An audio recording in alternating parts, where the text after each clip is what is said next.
श्री रामकृष्ण लीला प्रसंग दिव्य भाव चतुर्थ अध्याय। नरेंद्र नाथ का द्वितीय और तृतीय बार आगमन। जय ठाकुर, जय मां। ओम शिव शिव शिव। यथार्थ ईश्वर प्रेमिक रूप से धारणा करके भी नरेंद्र नाथ के द्वितीय बार श्री रामकृष्ण देव के समीप आने में विलंब होने का कारण। यथार्थ पुरस्कार संपन्न स्थिर लक्ष्य विशिष्ट व्यक्ति दूसरे के महत्व का परिचय पाने पर उसे हृदय से स्वीकार करते हैं तथा मन में अपूर्व आनंद का अनुभव करते हैं। फिर यदि वे किसी के भीतर वह महत्व अपूर्व भाव से प्रकट देखते हैं तो उसके चिंतन में मग्न होकर उनका मन कुछ समय के लिए मुक्त एवं स्तब्ध हो जाता है। परंतु ऐसा होने पर भी वह घटना उन्हें अपने गंतव्य पथ से विचलित कर उस पुरुष का अनुकरण करने में प्रवृत्त नहीं करती अथवा दीर्घ काल के संग, साहचर्य और प्रेम बंधन के बिना उनके जीवन कार्य उस पुरुष के रंग में एकाएक रंजित भी नहीं हो पाते। दक्षिणेश्वर में श्री रामकृष्ण देव का प्रथम दर्शन लाभ करके नरेंद्र नाथ की भी ऐसी ही अवस्था हुई थी। श्री रामकृष्ण देव के अपूर्व त्याग तथा मन और मुख में एक देखकर मुक्त एवं आकृष्ट होने पर भी नरेंद्र नाथ का हृदय उन्हें अपने जीवन के आदर्श रूप से ग्रहण करने में एकाएक सहमत नहीं हुआ। अतः घर लौट आने के बाद यद्यपि उनके मन में श्री रामकृष्ण देव का अदृष्ट पूर्व चरित्र और आचरण कुछ दिनों तक बारंबार उत्पन्न होता था, फिर भी अपने वचन को पालने के लिए पुनः उनके निकट आने की बात को स्थगित कर वे अपने कर्तव्य करने में लगे थे। पाश्चात्य शिक्षा के प्रभाव से उन्होंने श्री रामकृष्ण देव को अर्धोन्माद समझा था और इसी कारण उन्होंने दक्षिणेश्वर जाना स्थगित किया था। इसके अतिरिक्त उन दिनों ध्यान का अभ्यास और कॉलेज में अध्ययन के अतिरिक्त नरेंद्र नाथ प्रतिदिन संगीत तथा व्यायाम के अभ्यास में व्यस्त थे। फिर मित्रों की मानसिक तथा आध्यात्मिक उन्नति के लिए वे उन्हें लेकर ब्राह्म समाज के अनुकरण में कलकत्ते के विभिन्न स्थानों में प्रार्थना तथा विचार विनिमय की समितियां भी गठित कर रहे थे। अतः यह स्वाभाविक था कि हजार कामकाजों में लगे हुए नरेंद्र नाथ के मन में दक्षिणेश्वर जाने की बात कुछ सप्ताह तक दबी रही। परंतु पाश्चात्य शिक्षा और दैनिक कार्य बस कुछ समय के लिए श्री रामकृष्ण देव की बात भूल जाने पर भी उनकी स्मृति और सत्यनिष्ठा अवसर पाते ही उन्हें दक्षिणेश्वर अकेले जाकर अपने वचन का पालन करने के लिए उत्तेजित कर रही थी। फलतः प्रथम दर्शन के प्राय 1 मास के अनंतर एक दिन हम श्रीयुत नरेंद्र नाथ को अकेले पैदल पुनः दक्षिणेश्वर जाते देखते हैं। उस दिन की बात उन्होंने बाद में एक समय जिस ढंग से बताई थी, उसी को हम यहाँ आपके सम्मुख प्रस्तुत करते हैं। नरेंद्र नाथ का द्वितीय बार आगमन और श्री रामकृष्ण देव के प्रभाव से सहसा अद्भुत प्रत्यक्षानुभूति।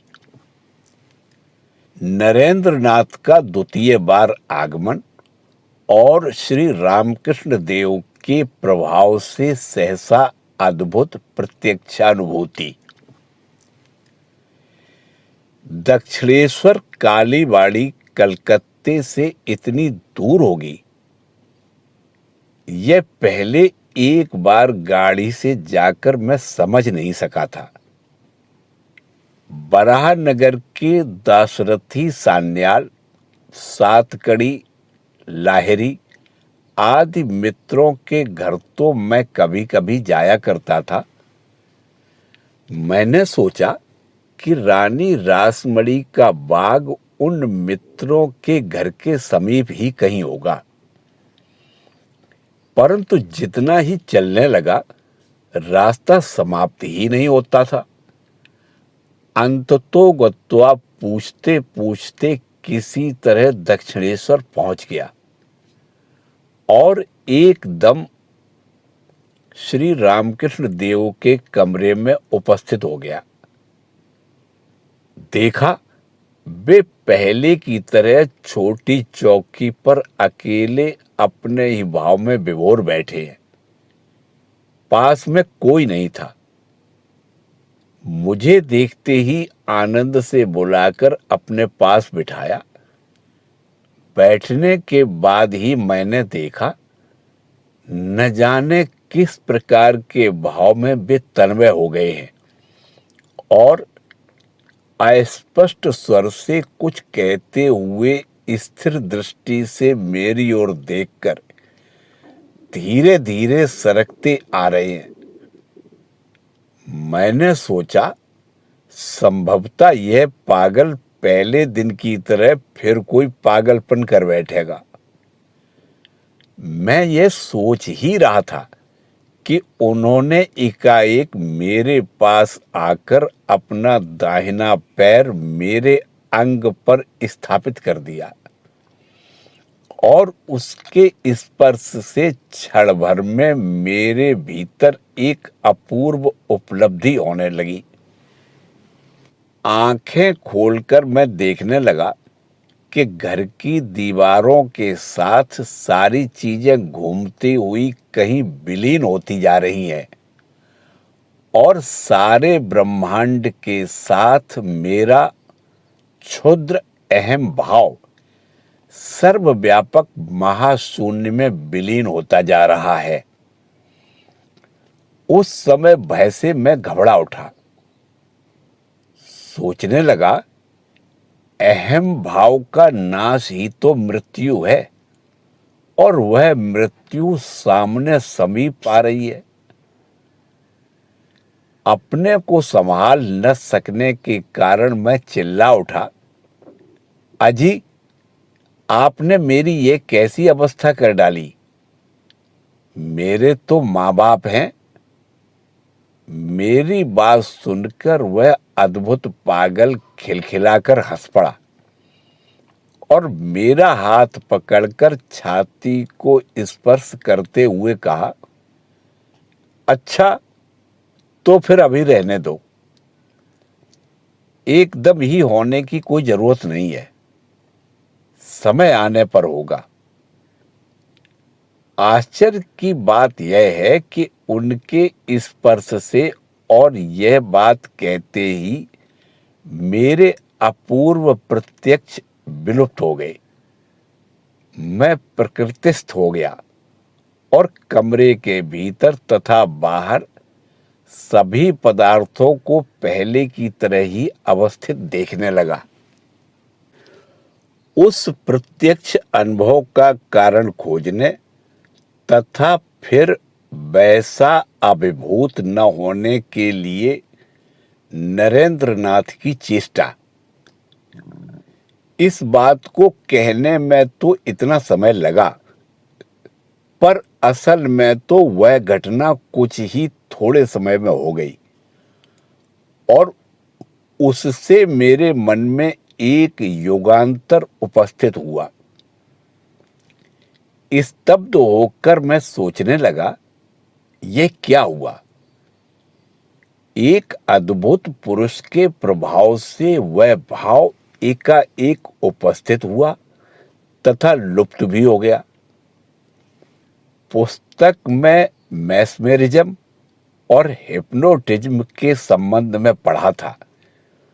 सोचने लगा कि यह भी वैसा ही कुछ होगा, किंतु यह सिद्धांत चित्त में ठहर नहीं सका, क्योंकि दुर्बल मन के ऊपर ही प्रभाव डालकर प्रबल इच्छा शक्ति संपन्न व्यक्ति वैसी अवस्था ला देते हैं।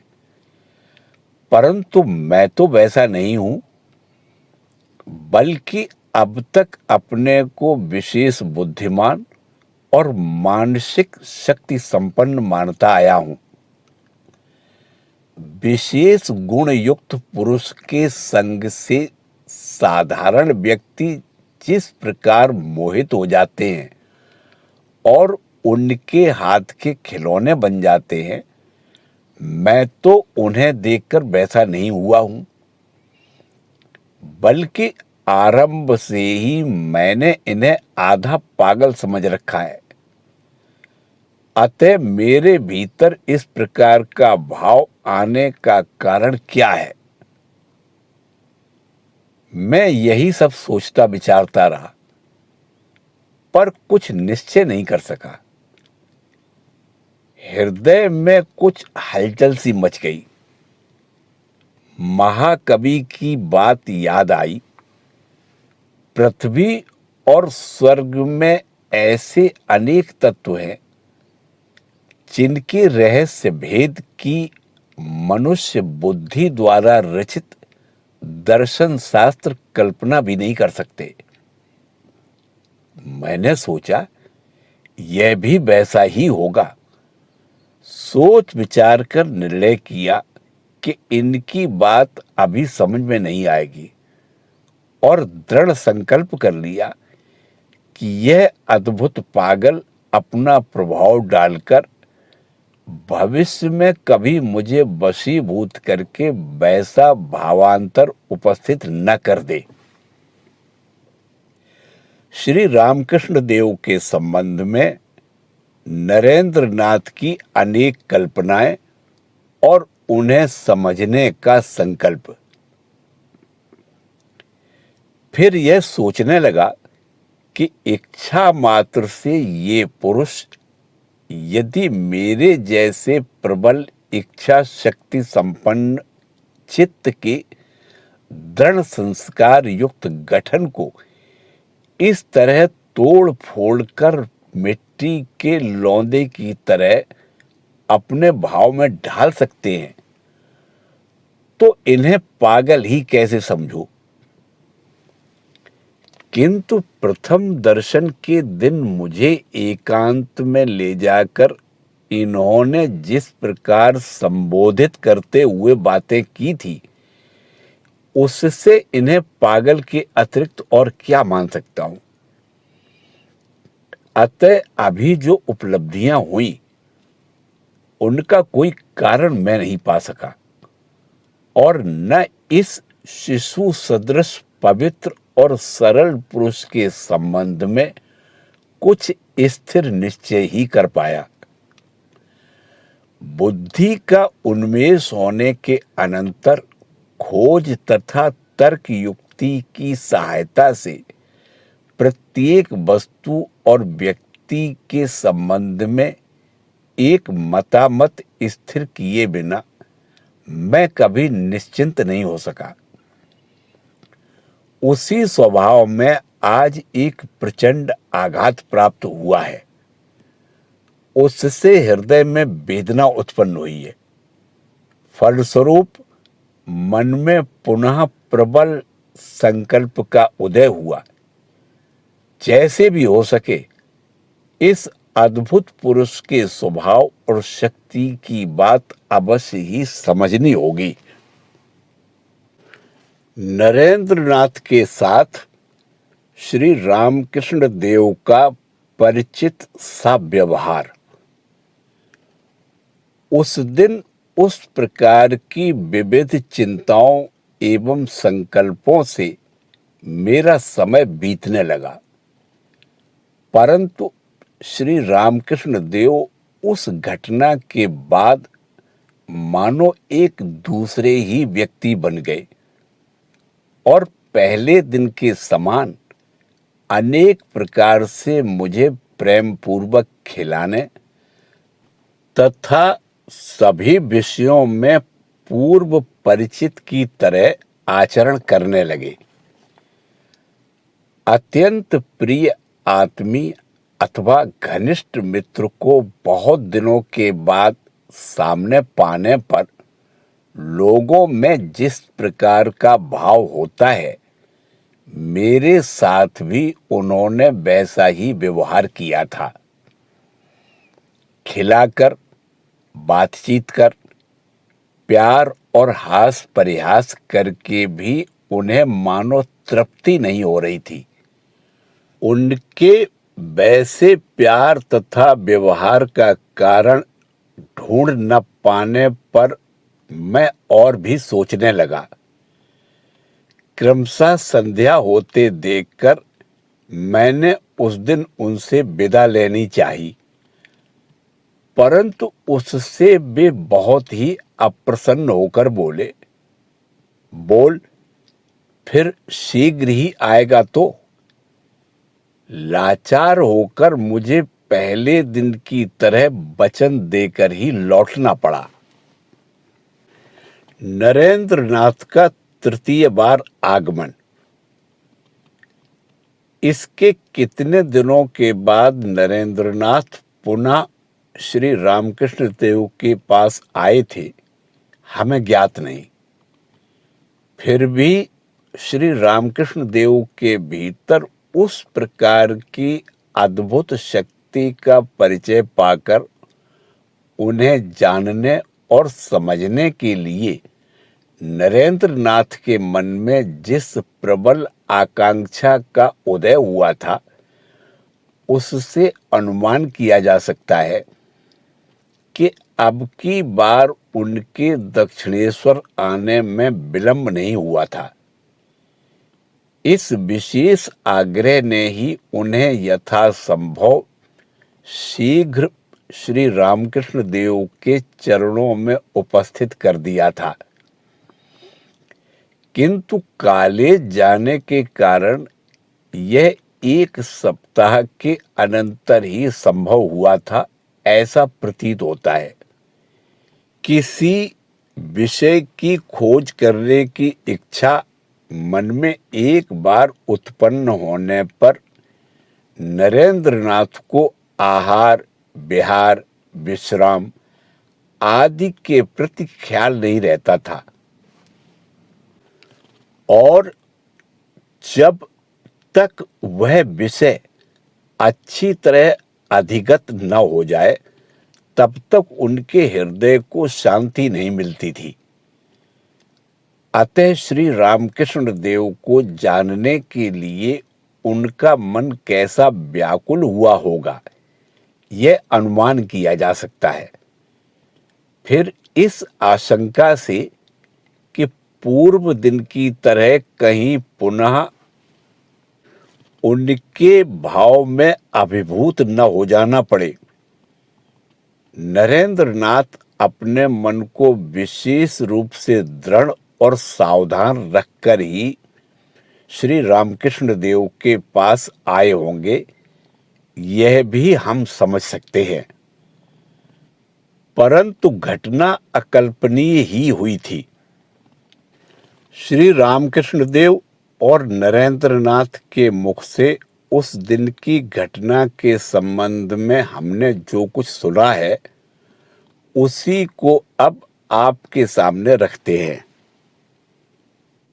समाधिस्थ श्री रामकृष्ण देव के स्पर्श से नरेंद्र नाथ के बाह्य ज्ञान का लोप। दक्षिणेश्वर में उस दिन भीड़भाड़ अथवा अन्य किसी कारण से श्री रामकृष्ण देव नरेंद्र नाथ को साथ लेकर श्रीयुत यदुलाल मलिक के पास वाले बगीचे में टहलने चले गए। यदुलाल की माता तथा वे स्वयं भी श्री रामकृष्ण देव के प्रति विशेष श्रद्धा भक्ति रखते थे। उस बगीचे के प्रधान कर्मचारी को उन लोगों का आदेश था कि उनके न रहने पर भी यदि श्री रामकृष्ण देव वहां टहलने आए तो गंगा किनारे वाली बैठक उनके बैठने के लिए खोल दी जाए। उस दिन भी श्री रामकृष्ण देव नरेंद्र नाथ के साथ उस बगीचे में और गंगा तट पर कुछ समय टहलकर बातचीत करते हुए उस बैठक में आकर बैठ गए और थोड़ी ही देर में समाधिस्थ हो गए। नरेंद्र नाथ पास बैठकर श्री रामकृष्ण देव की उस अवस्था को स्थिर भाव से देखते रहे। इतने में एकाएक श्री रामकृष्ण देव ने पूर्व दिन की तरह बढ़कर उन्हें स्पर्श किया। नरेंद्र नाथ पहले से सावधान रहने पर भी उस शक्तिपूर्ण स्पर्श से एकदम अभिभूत हो गए, बल्कि पूर्व दिन की तरह न होकर उनका बाह्य ज्ञान एकदम लुप्त हो गया। कुछ समय के बाद चेत आने पर उन्होंने देखा कि श्री रामकृष्ण देव उनके वक्ष स्थल पर हाथ फेर रहे हैं और उन्हें प्रकृतिस्थ देखकर मृदु मधुर मुस्कान कर रहे हैं। बाह्य ज्ञान के लुप्त हो जाने पर नरेंद्र नाथ के भीतर उस दिन किस प्रकार का अनुभव हुआ था उन्होंने हमें कुछ बताया नहीं। हमने सोचा कोई विशेष रहस्य की बात होने के कारण हमारे सामने उन्होंने प्रकट नहीं किया, किंतु बातचीत के सिलसिले में श्री रामकृष्ण देव ने उस घटना का उल्लेख करते हुए जो कुछ कहा था उससे हमने अनुमान किया कि संभवतः नरेंद्र नाथ को उस बात का स्मरण नहीं रहा होगा। श्री रामकृष्ण देव ने कहा था, उपरोक्त अवस्था प्राप्त नरेंद्र नाथ से श्री रामकृष्ण देव के विविध प्रश्न। बाह्य ज्ञान का लोप हो जाने पर उस दिन मैंने नरेंद्र से कई प्रश्न किए थे। वह कौन है, कहाँ से आया है, क्यों आया है, कितने दिनों तक यहाँ रहेगा, इत्यादि इत्यादि। उसने भी उस अवस्था में अपने अंतर में प्रविष्ट होकर सब प्रश्नों का ठीक ठीक उत्तर दिया था। उसके संबंध में मैंने पहले जो कुछ देखा और सोचा था उसके उस दिन के उत्तरों ने वही प्रमाणित कर दिया। उन सब बातों को बताने का निषेध है, परंतु इससे मैं जान गया कि जिस दिन नरेंद्र जान जाएगा कि वह कौन है, उस दिन वह इस लोक में नहीं रहेगा। दृढ़ संकल्प की सहायता से समाधि योग के द्वारा वह उसी समय शरीर छोड़कर चला जाएगा। नरेंद्र ध्यान सिद्ध महापुरुष है।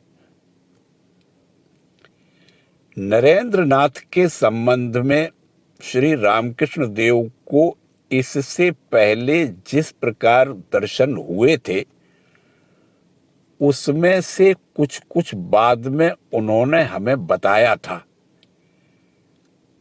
आपकी सुविधा के लिए उसे हम यही बता देते हैं, क्योंकि श्री रामकृष्ण देव से उन दर्शनों के बारे में सुनकर हम जान गए थे कि नरेंद्र नाथ के दक्षिणेश्वर आने के पहले ही उन्हें वे सब दर्शन हुए थे। श्री रामकृष्ण देव ने कहा था, नरेंद्र नाथ के संबंध में श्री रामकृष्ण देव के अद्भुत दर्शन। एक दिन देखा, मन समाधि के मार्ग से ज्योतिर्मय पथ से ऊपर उठता जा रहा है। चंद्र, सूर्य, नक्षत्रयुक्त स्थूल जगत का सहज ही में अतिक्रमण कर वह पहले सूक्ष्म भाव जगत में प्रविष्ट हुआ।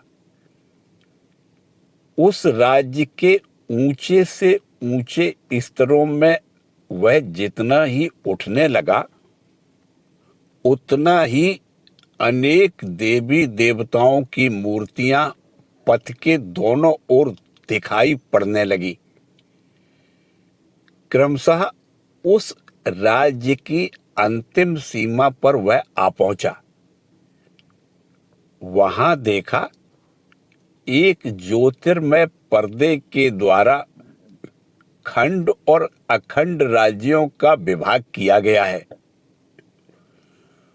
उस पर्दे को लांघकर वह क्रमशः अखंड राज्य में प्रविष्ट हुआ। वहां देखा, मूर्त रूपधारी कुछ भी नहीं है।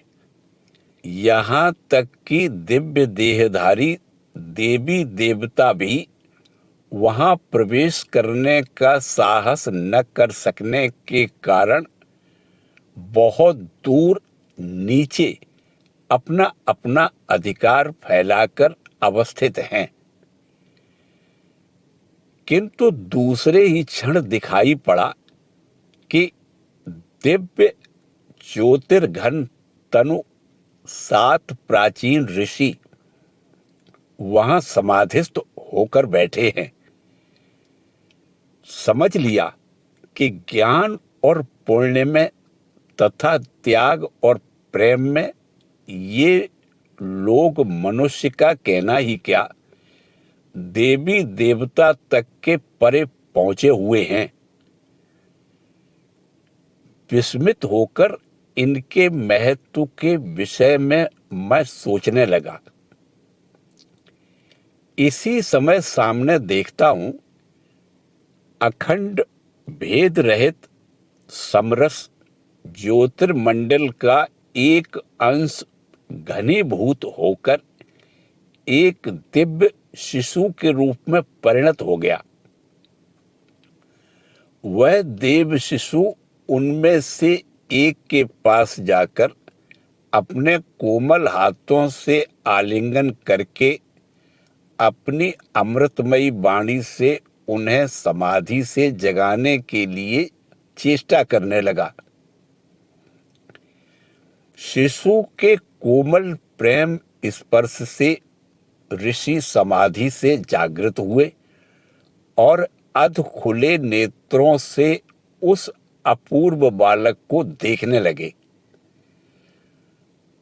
उनके मुख पर प्रसन्नोज्ज्वल भाव देखकर ज्ञात हुआ मानो वह बालक उनका बहुत दिनों का परिचित हृदय का धन है। वह अद्भुत देव शिशु अति आनंदित हो उनसे कहने लगा, मैं जा रहा हूं, तुम्हें भी आना होगा। उसके अनुरोध पर ऋषि के कुछ न कहने पर भी उनके प्रेम पूर्ण नेत्रों से अंतर की सम्मति प्रकट हो रही थी। इसके अनंतर ऋषि बालक को प्रेम पूर्ण दृष्टि से देखते हुए पुनः समाधिस्थ हो गए। उस समय आश्चर्यचकित होकर मैंने देखा कि उन्हीं के शरीर मन का एक अंश उज्जवल ज्योति के रूप में परिणत होकर विलोम मार्ग से धराधाम में अवतीर्ण हो रहा है। नरेंद्र को देखते ही मैं जान गया था कि यही वह है। अद्भुत प्रत्यक्ष के फलस्वरूप नरेंद्र नाथ की श्री रामकृष्ण देव के संबंध में धारणा, श्री रामकृष्ण देव की अलौकिक शक्ति के प्रभाव से ही नरेंद्र के मन में द्वितीय बार वैसा भावांतर उपस्थित हुआ था और उससे वे एकदम स्तंभित हो गए थे। उन्होंने हृदय से अनुभव किया था कि इस दुरतिक्रमणीय दैवी शक्ति के सामने अपने मन और बुद्धि की शक्ति कितनी तुच्छ है। श्री रामकृष्ण देव के संबंध में इससे पहले अर्धोन्माद रूप से उनकी जो धारणा हुई थी वह बदल गई, किंतु दक्षिणेश्वर में श्री रामकृष्ण देव के समीप प्रथम बार उपस्थित होने के दिन उन्होंने एकांत में जो कुछ कहा था उसका अर्थ और उद्देश्य इस घटना से पूर्ण रूप से स्पष्ट हो गया। यह कहा नहीं जा सकता। वे समझ सके थे कि श्री रामकृष्ण देव दैवी शक्ति संपन्न अलौकिक महापुरुष हैं। इच्छा मात्र से वे उनके जैसे मनुष्य के मन को उच्च पथ पर चालित कर सकते हैं, परंतु संभवतः भगवद इच्छा के साथ उनकी इच्छा पूर्णतया एक होने से ही हर एक के लिए उनके मन में वैसी इच्छा का उदय नहीं होता। अतः इस अलौकिक महापुरुष की अयाचित कृपा प्राप्त करना उनके लिए परम सौभाग्य की बात है। फलस्वरूप नरेंद्र नाथ की गुरु संबंधी धारणा का परिवर्तन नरेंद्र नाथ को बाध्य होकर इस प्रकार की मीमांसा में आना पड़ा था और इससे पहले कि अपनी अनेक धारणाओं को भी उन्हें परिवर्तित करना पड़ा था। अपने जैसे दुर्बल मनुष्य को आध्यात्म जगत के पथ प्रदर्शक अथवा श्री गुरु के रूप में ग्रहण करने और बिना विचारे उनके सभी आदेशों का पालन करने में उन्हें बहुत आपत्ति थी। विशेषतः ब्राह्म समाज में प्रविष्ट होने के बाद उनकी यह धारणा अधिक पुष्ट हो गई थी, परंतु इन 2 दिनों की घटनाओं के कारण उनकी पूर्व धारणा पर भारी चोट लगी। उन्होंने समझा बिरले होने पर भी सचमुच ऐसे अनेक महापुरुष संसार में जाकर जन्म ग्रहण करते हैं और उनका अलौकिक त्याग, तपस्या, प्रेम एवं पवित्र भाव साधारण मनुष्यों की छोटी बुद्धि में उत्पन्न ईश्वर संबंधी धारणा का अतिक्रम कर जाते हैं। अतः इन्हें गुरु रूप से ग्रहण करने पर मनुष्य का परम कल्याण हो सकता है, किंतु साथ ही श्री रामकृष्ण देव को अपने गुरु रूप में मान लेने पर भी बिना विचारे उनके सभी आदेशों का पालन करने में वे उस समय भी सम्मत नहीं हुए थे। श्री रामकृष्ण देव के संपर्क से नरेंद्र नाथ में त्याग वैराग्य की वृद्धि। त्याग के बिना ईश्वर लाभ नहीं होता, यह धारणा नरेंद्र नाथ के मन में पूर्व संस्कार के कारण बचपन से ही प्रबल थी। इसलिए ब्राह्म समाज में प्रविष्ट होने पर भी उन लोगों के दाम्पत्य जीवन संस्कार से संबंधित सभा समितियों में जाने की इच्छा नरेंद्र नाथ की नहीं होती थी। सर्व त्यागी श्री रामकृष्ण देव के पुण्य दर्शन और अपूर्व शक्ति का परिचय पाकर उनके भीतर त्याग का भाव इसी समय से बहुत बढ़ गया था। परीक्षा किए बिना श्री रामकृष्ण देव की कोई बात ग्रहण न करने का नरेंद्र नाथ का संकल्प, परंतु एक विषय की ओर श्रीयुत नरेंद्र नाथ का ध्यान अधिक आकर्षित होने लगा। उन्होंने समझा था कि ऐसे शक्तिशाली महापुरुष के संपर्क में आकर सामान्य लोग थोड़ी परीक्षा करके अथवा परीक्षा किए बिना ही उनकी हर बात पर विश्वास कर लेते हैं, परंतु अपने को उससे बचाना होगा। अतः इन 2 दिनों की घटनाओं से श्री रामकृष्ण देव के प्रति अपने मन में विशेष भक्ति का उदय होने पर भी उन्होंने दृढ़ संकल्प कर लिया था कि अब से विशेष परीक्षा द्वारा स्वयं अनुभव या प्रत्यक्ष किए बिना वे उनकी अलौकिक दर्शन से संबंधित किसी बात को ग्रहण नहीं करेंगे। यदि इससे उनका अप्रिय भी होना पड़े तो वह भी स्वीकार है।